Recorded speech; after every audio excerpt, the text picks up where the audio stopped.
Greetings, unsettled souls. Welcome to the Correct Views CMIB Begins. You're doing political commentary here before the media speaks. Not even at my house. I'm actually at the library, which is a very long and confusing story. But there's only one story I'm sure that you want. You want to know what's going on with Fukushima, and I'm going to actually get straight to that for you. We cover a lot of things on this show. I want to mention that ahead of time. People have asked why we also cover nuclear issues with Japan, or regarding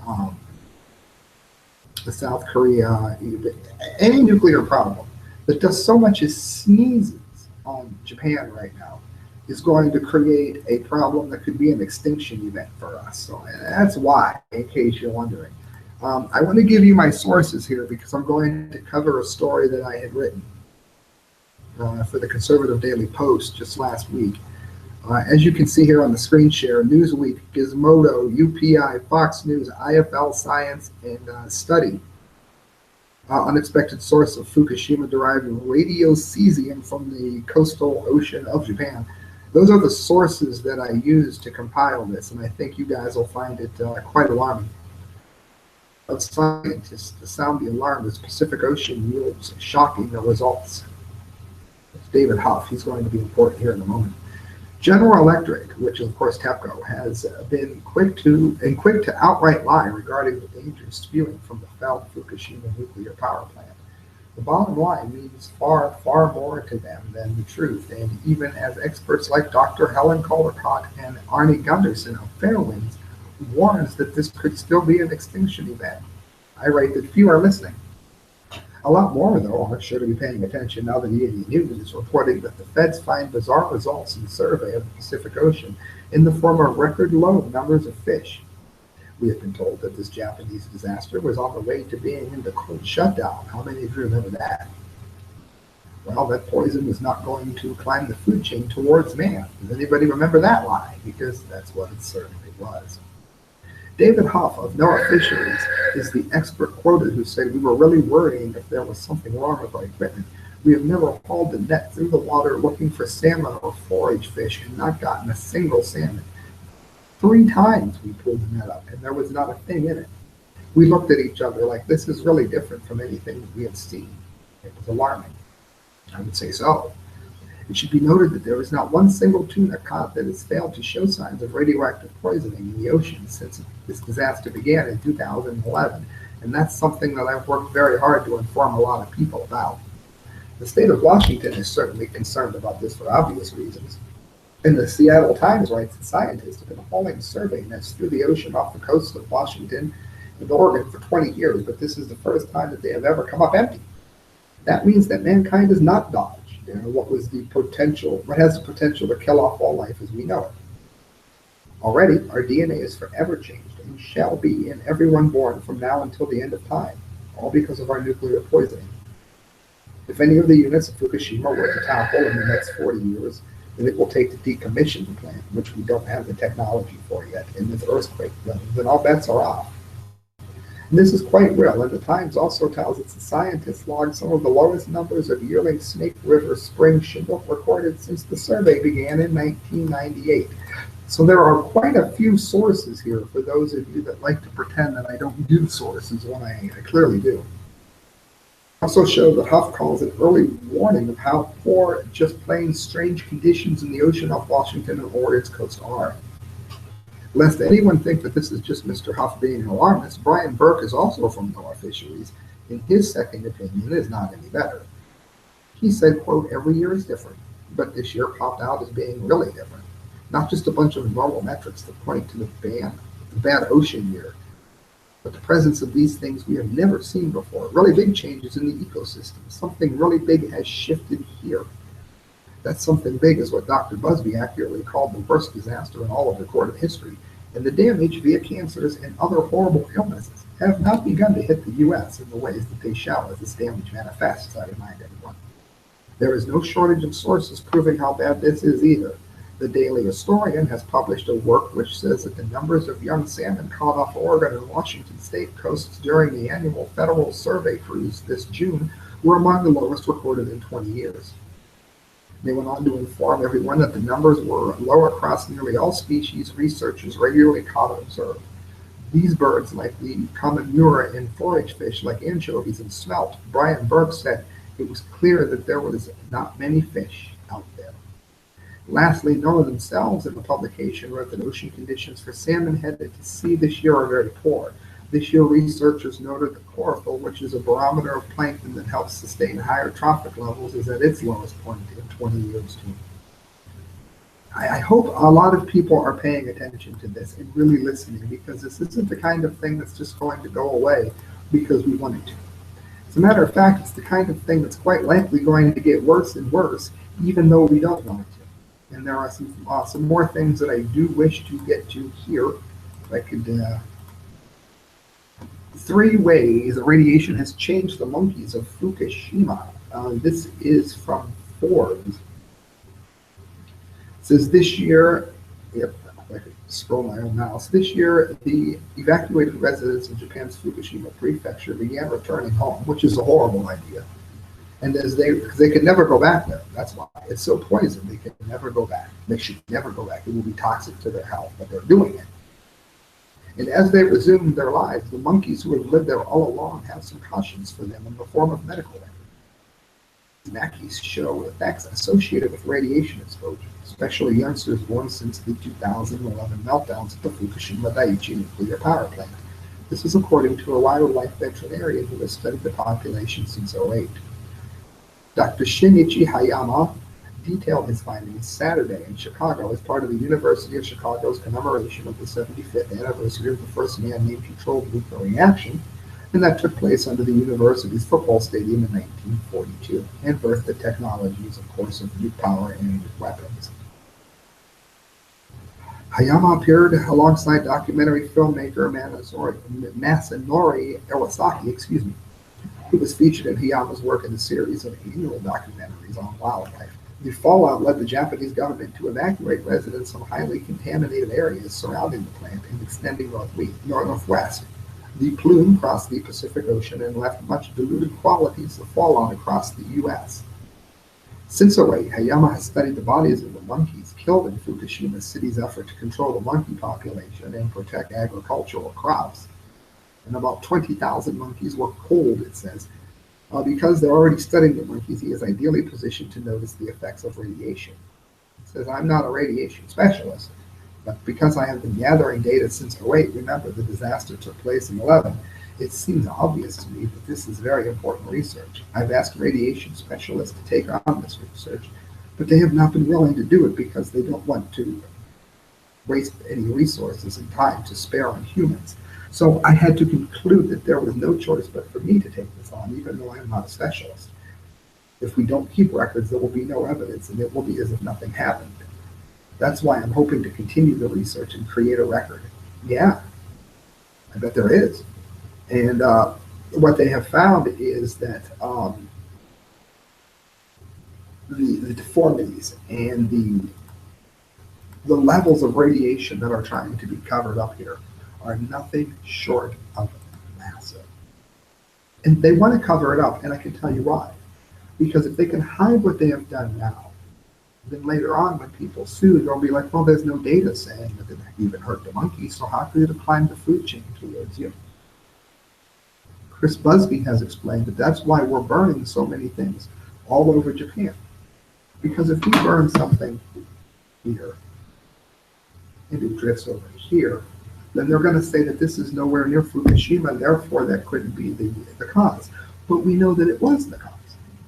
They simply burn it and allow the debris to poison all of Japan in order to cover their own tracks. And this can't be overstated, friends. It really can't. We do have a few more things to get to before I jump off here. Listen to this. Watch the video. Japan tsunami brings 300 marine species to the west coast of the USA. This is just interesting. Of course, we know the tsunami triggered a magnitude 9.0 earthquake.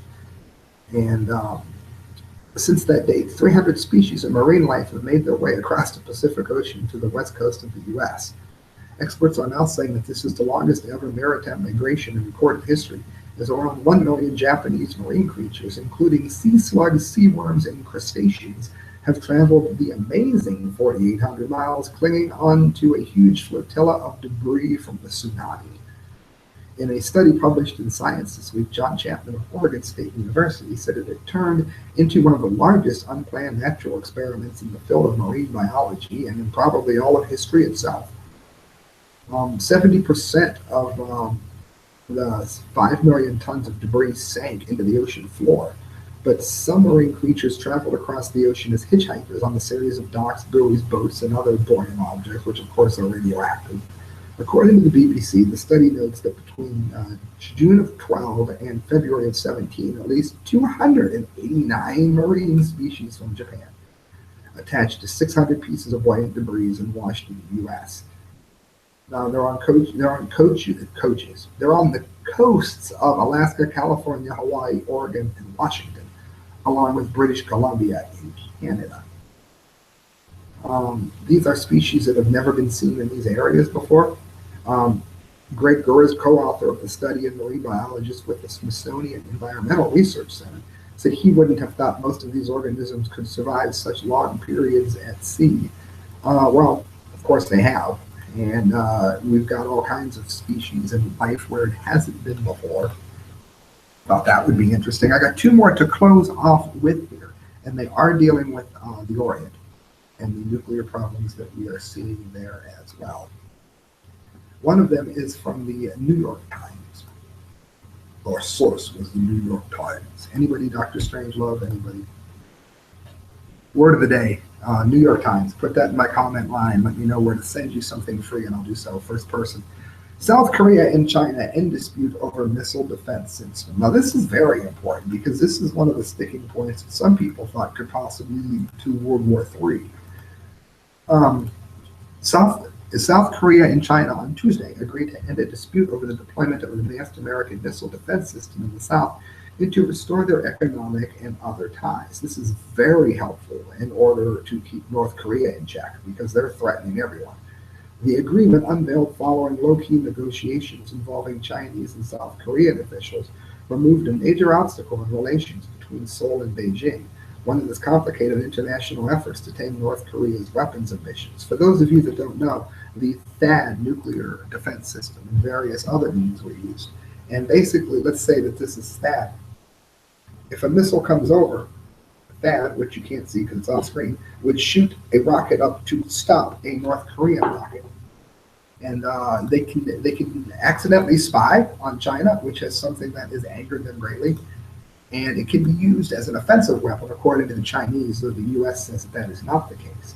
China has vehemently protested the United States' plan to deploy the Terminal High Altitude Air Defense System, THAAD, in South Korea, fearing that it could undercut its own national security.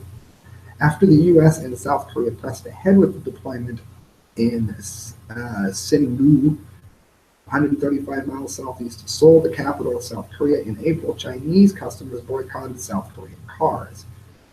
Now, both sides shared the view that the strengthening of exchange and cooperation between Korea and China serves their common interests and agreed to expeditiously bring exchange and cooperation in all areas back on a normal developmental track, said a statement from the South Korean Foreign Ministry on Tuesday. The Chinese Foreign Ministry also issued a similar statement announcing the agreement on Tuesday.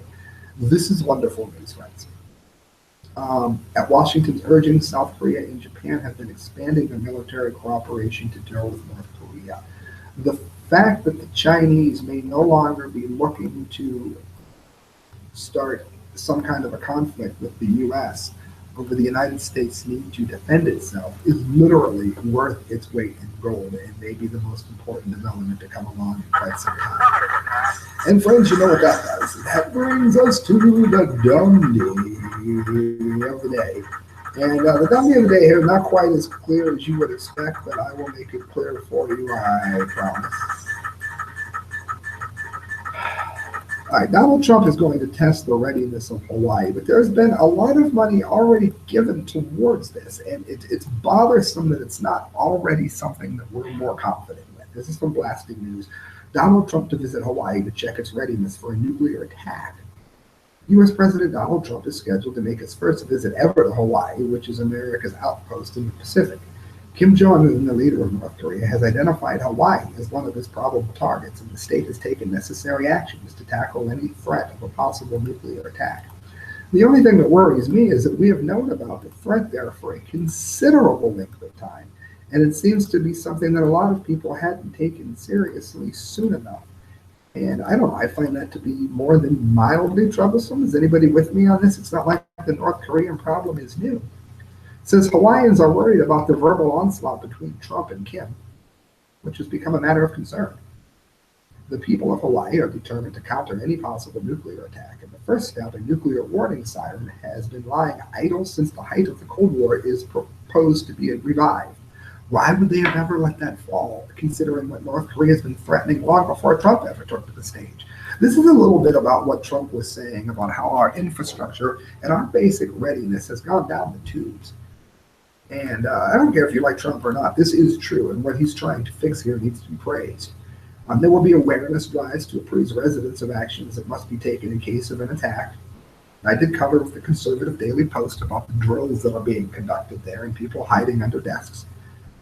Sky News reports that authorities in Hawaii believe there is no reason for alarm because the possibilities of a nuclear attack appear to be exaggerated. That's a cop-out. Because when you're dealing with a madman like Kim Jong-un who's promising to throw nukes, you have to take him at his word. Necessary here to be prepared to fend off any challenges. As part of the exercise, the public has been educated for the worst-case scenario, which is, of course, what they've been promised from Kim Jong-un. In order to issue the warning of an impending attack, sirens will be sounded. As part of the awareness program, the public meeting has convened in Pearl City, where the head of Hawaii's emergency management agency explained to the residents various aspects of a nuclear attack.